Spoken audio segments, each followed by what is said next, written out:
Many of you, I'm sure, remember the death of Breonna Taylor in Louisville, Kentucky, when police were executing a warrant. She was shot. There followed the usual protests and riots. Sergeant Jonathan Mattingly was there, and he has written a book about it called 12 Seconds in the Dark, a police officer's firsthand account of the Breonna Taylor Raid. It is meant to correct the media misinformation, and it's published by Daily Wire Books. Here is a brief trailer for it. It was very chaotic. It was very quick. Instantly, I knew I was shot. Breonna Taylor, she was caught in the crossfire of those bullets. As soon as your brain's registering, it's already over. The media got so many things wrong in this case, saying we had the wrong apartment, her name wasn't on the warrant, she was shot and killed in her sleep in her bed. These are lies. This is not true, and all the while you're hearing all these outside influences from athletes and Oprah and Ellen DeGeneres and Kamala Harris and Joe Biden, all those people coming and attacking you, putting your name on their account saying he should be in prison, all these things that they have no idea what they're talking about. But they have such influence. The more we attack police for doing their job, the less good qualified police you're going to have. When you read 12 Seconds in the Dark, you will find out the truth of what really happened the night of the Breonna Taylor Raid. There is just no question that police are being alienated. Crime is going up. John Mattingly, thank you for coming on. I really appreciate it. Thank you guys for having me. I appreciate being here. So this book, before we get to the actual meat of the story, this book was actually supposed to be published somewhere else, wasn't it? Yeah, Post Hill Press out of Nashville was going to post it originally. And when word leaked that the book was coming out, they started getting totally attacked and threatened, and their employees were doxxed and threatened. Simon and Schuster got, pelted with all these crazies, and so they're so woke. They were like, we're not touching the book, disregard, we're going to cancel it.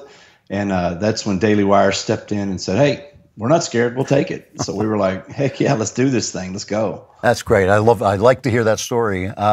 So leading up to this incident, what was your career before this? What were you doing in the police? Well, I started out like any other officer on late watch for 5 years. Then I went to a flex platoon, which is a small division-wide narcotics unit. From there, I got promoted in 2009, went back to late watch for a year, then went to a detective's office as a sergeant for about a year and a half, and then I went to what was called our violent crime unit, Viper, and we went after murders, robbers, the worst of the worst in the city. From there, I went back to our major narcotics unit. And in 2020, I had just left our major case unit, which worked with the DEA and FBI and ATF. And I had gone to our parcel interdiction unit because I was planning on only being around 3 or 4 more years. And I wanted my career to kind of slow down so I could, get used to normal civilian life again somewhat before I retire. Because there's so many guys that are going 100 miles an hour and then they just retire and they're like, oh, what do I do now? And I didn't want to be one of those guys. I wanted to kind of slow down because I'd served over 2,000 search warrants at this time where I've gone through doors. And so, in my mind, I'm thinking everything in life's kind of a numbers game. So I might be running out of that luck. So I'm going to back off of this and go to something a little easier and deal with boxes because they don't shoot at you. They don't fight you. They don't do all that. But little did I know that volunteering to help this one night, these individuals would just totally change the course of my life. But, God's been good, and we've found the positives out of this and taken it, and we've been able to help a lot of people so far. And hopefully this is just the beginning. Hopefully we'll be able to use our experience, both myself and my wife, because our family was deeply affected by this. And hopefully we'll be able to take that and just continue to bless other people with it. Well, what was this raid about before you actually got there to the scene? How did you get involved in it, and what were the police investigating? Well, 2 or 3 weeks outside, the unit that was investigating this, we were all encapsulated inside the same unit, and which was our criminal investigations division. I was in narcotics. They were in a unit that went after just areas that had constant complaints or problems. It was a program we had just started. The department just started based out of a program from Cincinnati. It was place-based investigations. They were going after just individual targets, very precision-like. So they had been working on this for about 2.5 months. They were going to serve 5 warrants that night, which when you do that, it entails a large amount of bodies, so it's manpower intensive. And so they needed other units. So they reached out. I was already working that day and working up until about the time of the brief that was scheduled. So I said, hey, I'll help. Doesn't matter. I'm already out. I'll pitch in and help. And so this group was selling heroin, fentanyl, methamphetamines, a little bit of weed, but the main thing was their hardcore drugs. And we had a ton of deaths, just like nationwide. In 2020, there was over 100,000 overdose deaths from these exact type drugs, especially the fentanyl-based products. So we were out there to help them try to clean up some of the streets of Louisville by getting this organization put out of business. And unfortunately, Breonna had been dating one of the guys off and on for several years that was one of the main or the main player in this organization. Now, do I think Breonna Taylor was ever physically taking narcotics, handing them to people and receiving money? No. But I do believe, and we do know, that she was holding money for these groups, for these individuals. She was using her place of residence. We don't know what was in those packages, but there were packages delivered there that Jamarcus Glover would show up. They've got pictures of him going in with nothing, coming out with packages, and going straight to the trap house, which is the house that they sold. It was a couple of vacant properties on Elliott Avenue that they would take their narcotics and sell it all day long to these junkies and spread havoc on the neighborhood, and then they would leave. They would go back to their home and sleep. And so Breonna was tied into it. In a way, I don't know if she was being used. I don't know if she voluntarily did it. I know her family background and makeup was one of chaos and not very healthy. So I think she was just kind of falling into those same footsteps. So when you use the phrase a trap house, that's the place where the business is going on. Nobody's living there. That's an actual drug den, essentially. Correct. Yeah, it's just a rundown piece of property that they can come in and basically squat at. Okay. Now, I think one of the guys may have been renting it, but properties in that area rent for $400 or $500 a month. And when you've got a cash business like they had, that's nothing to them. But yeah, it's a place that people come, and they had raided these particular houses a couple times prior to this, and every time gotten large amount of narcotics, several weapons, illegal weapons that these guys that are all felons weren't supposed to have. Jamarcus Glover had actually just been locked up at that address in January of 2020 for guns and narcotics, and Breonna Taylor bailed him out and used her address as his address. So there was a bunch of tie-ins. People ask, well, why did y'all go to Breonna Taylor's house? Well, she was part of the organization. She may not have been out there slinging the dope, but she was still part of the organization. There's always behind-the-scenes people, and she just happened to be one of them. So were you raiding the trap house, or were you raiding her apartment? Well, all of them. There were 5 warrants that night. Got it. There were 3 of them served simultaneously, the 2 on Elliott and the 1 on Springfield, which was Breonna's location. And so while SWAT was hitting the ones on Elliott, we were in charge of the one on Springfield because it was supposed to be originally it was signed as a no-knock, but once they realized they had a tracker on Jamarcus Glover's vehicle, they had a ping on his phone, they were getting eyes on him as they located where he was through those devices, and they realized he wasn't going to be at Springfield, he was going to be down on Elliott. So therefore, it took the elements of a no-knock, and they were no longer valid. We could still have done it because it was signed by a judge, but ethically it wasn't the right thing to do, so we didn't do it. We went back to the normal knock and announce. We were actually asked, hey, since we think she's there by herself, give her extra time to come to the door. Because typically it's about 10 seconds you're banging, announcing police search warrant before you have to physically force the door open. We gave her about a minute, and we didn't have any luck, and that's when we were forced to enter because SWAT simultaneously was hitting Elliott. And the problem, people say, well, why didn't you wait till the morning, to go there? If she was by herself, if she wasn't a, quote, physical threat, why didn't you wait? And the answer is pretty simple if you understand the game, because the word of mouth, the ghetto net, now with the internet, everything travels so fast that while we're hitting Elliott, she's going to be getting phone calls on Springfield saying, hey, they're hitting your boy's house. It just happens every single time. And so therefore evidence would have been moved, evidence would have been destroyed. So that's the way these operations work. Well, that's already a very different description than the description I remember reading at the time, which was essentially you served a no-knock warrant on this apartment where people were just sitting around eating popcorn and watching Netflix. Describe the raid. What did you experience that night?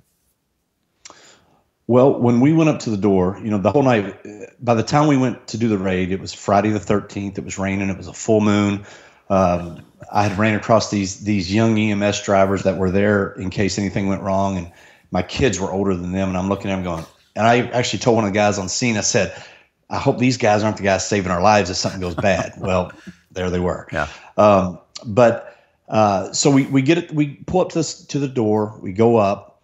There's 7 of us in this stack, which usually even on these type apartments, there's 10 to 12, but we were just, we were drained manpower wise. So we acted with what we had. 7 of us were at the door. 2 of us were on the left side of the door. The rest were on the right side of the door because we were in a breezeway, which was very small, had a metal staircase going up to the right of the door. So you couldn't fit a lot of people in there safely because tactically you cannot stand in front of a door because there's been so many instances where people just shoot through the door while somebody's banging on the door. So I'm standing to the side, I'm banging, I'm yelling police search warrant, super loud. At that point, an upstairs neighbor comes out because he hears us yelling and like, what are y'all doing? They're addressing him saying, go back in the house because they don't know if he's a threat or not. We don't know who knows each other in this apartment complex. So they're giving him commands to go back into his residence. He finally cooperates, goes inside. We keep banging, we keep yelling. At one point, the guy that Mike Nobles, who's doing the ram, says, wait a minute, I think I heard somebody moving around inside. So we stopped, we listened. I didn't hear anything. I yelled again, police search warrant, come to the door. We got a warrant. Please come to the door. I mean, this is over and over. And this isn't just talking, this is yelling. If you're inside a house, you can hear us. And that's what got them out of bed. It gave them time to get dressed, him to retrieve a gun. As we knocked the door open, I remember being able to see the right side of the living room before I stepped into the doorway. I was able to clear it visually to make sure there were no threats to my right. So as I stepped into the doorway to look down the hall or to the left in the kitchen, as soon as I stepped there, I saw 2 figures at the end of the hall basically overlapping one another. They were together. One head was taller, one head was shorter, so my mind automatically went male, female. But everything happened in milliseconds. I mean, by the time I turned, I was able to visually see them. My eyes went straight to the gun that Kenneth Walker had pushed out. Boom, he shot. It was over. I returned fire 4 rounds so he would get out of the way, quit shooting, whatever, just to eliminate the threat. And at that time, he dove into the room because this was a very narrow hallway. The things that were put out just were so skewed. And had I not been there and had I not known the true facts, I may have thought differently as well because our department and our city never rebutted any of the lies or any of the false statements that were put out. So for a year, all these false narratives that she was asleep in her bed, that we had the wrong apartment, that Jamarcus Glover, the other boyfriend, was in custody, all these things were inaccurate, but we couldn't say anything. So when he shot and I returned fire, he dove out of the way and left her right there where he was standing. So unfortunately, she tried to follow him into the bedroom and receive the rounds that were coming down range. And, it was tragic. It was sad that it happened. Nobody wanted it to end that way. We thought, I mean, you never want to let your guard down, but you're thinking, I'm going to a female's house who has no criminal history. Doesn't mean they've never committed crimes, but doesn't really have a criminal history. So this should be fairly easy is what you're thinking.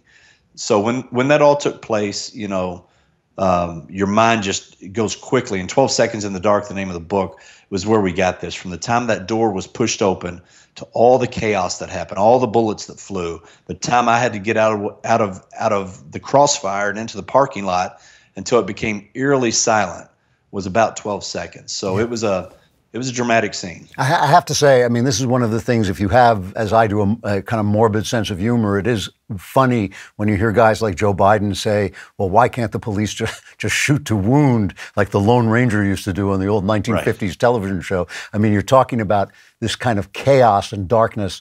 So basically, police were returning fire when she was killed. Right. Yeah, we didn't initiate it. We were just protecting ourselves. Yeah. So, and you were then shot yourself, right?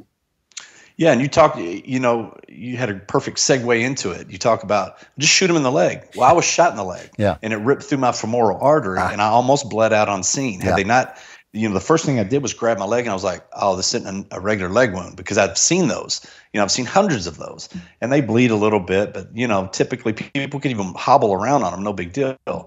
Well, this one, not only did it rip through the muscle, but then it deflected and ripped through my femoral artery. Yeah. And so when I put my hand down there, I had a handful of blood, and I thought, oh, this isn't normal. So instantly I was yelling for the guys as I'm hobbling out before I fell to the ground, was like, get a tourniquet. I need a tourniquet. because so I eliminated the threat at the door, and then my next step this is all through training, because you can't, naturally just do this stuff. So you eliminate the threat, and then I'm thinking, okay, now I've got to survive. I've got to get a tourniquet on. Then once the tourniquet got on, I was like thinking, all right, now get me to a hospital, because I don't want to lose this leg. So all these things are taking place, and you hear different stories about people and the way they react and physiologically, and different people that night on scene reacted totally different. Some guys shut down, some guys went into action, some guys, everybody's built differently. But I was very blessed that God kept me a clear mind that night, and I was able to explain what I needed. I was still giving commands while I'm on my back to people to do stuff, and that wasn't me. That was just God and training that kicked in, and so I've been very blessed through all this. The attacks on you. There's stuff that I was reading to prepare for this conversation from the New York Times and other venues, basically saying this was an ill-prepared, no-knock warrant. Nobody said anything. Nobody, suddenly you just swarmed in on people who were really, and Breonna Taylor was completely kind of separated from any of this.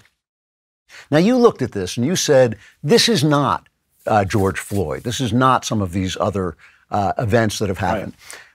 When you see these other events, do you feel that there's any justice in what the people are saying, that black people specifically are under fire from the police in an unfair way? Or do you feel that that's simply a matter of where the crime is? Well, that's a matter of where the crime is. I did this for 21 years. My daughter's married to a black guy, and I've asked them before and since, is America really as racist as everybody's saying? Because I didn't see it on the street. I really didn't. And my daughter and son-in-law are like, we've never been attacked for being in public as a mixed couple. Yeah. And so I'm going, this isn't 1960. When I hear this stuff, like Strahan and I went back and forth, because he's like, he's been pulled over one time for speeding. And he's like, well, I wasn't speeding. It was just because I was a black guy in a nice car. And I said, well, Michael, do you ever speed? No, I never speed. I went, well, then you're lying, because we all speed. I speed. Everybody speeds at some point. No, I don't. And I'm like, okay, I'm not going to win this battle. So then he's like, well, black people just feel like this happens. I went, okay, well, we all feel stuff. It doesn't make it factual. It doesn't make it the truth. Just because you've been, we all have biases. I won't dismiss that. We all do. However we were raised. Fortunately, I was raised in a very poor end of town that had black, white. Our church was very diverse. So I was fortunate enough to see all these different aspects of life. And I think it made me a better police officer, because I was able to understand different cultures. And that's what this all boils down to. With crime, you've got a cultural issue. You just really do. And white people aren't allowed to say that, I know, but I'm going to say it. So, true. Because I lived it for 21 years. I saw it firsthand. And, you could go to different ends of towns, and the successful black people we dealt with, they just thought different. They didn't have the victim mentality. They didn't have the woe is me. But let me say this, in the hood, you've got a lot of good people who just don't know how to get out. And they want out. And I would say 80% of the people in those areas are good people. Sure. They're just trapped, and they're getting pushed around by the 20%, kind of like the country's being right now. Yep. John Mattingly is the author of 12 Seconds in the Dark, a police officer's firsthand account of the Breonna Taylor Raid, published by Daily Wire Books when other people copped out and wouldn't do it. I really appreciate your coming on. I only got a chance to read the first couple of chapters of the book. It's really well done and very excitingly told, and it's amazing to compare it to the accounts at the time, and even the accounts that are still up on Wikipedia, which are not at all like what you're saying, which is clear, just very obviously an accurate account. Thank you so much for coming on. I really appreciate it. Andrew, I appreciate you having me. It was great talking to you. Like and subscribe for more Klavan-y goodness, and for even more Klavan-y goodness, subscribe to the Andrew Klavan Podcast wherever you get your podcasts.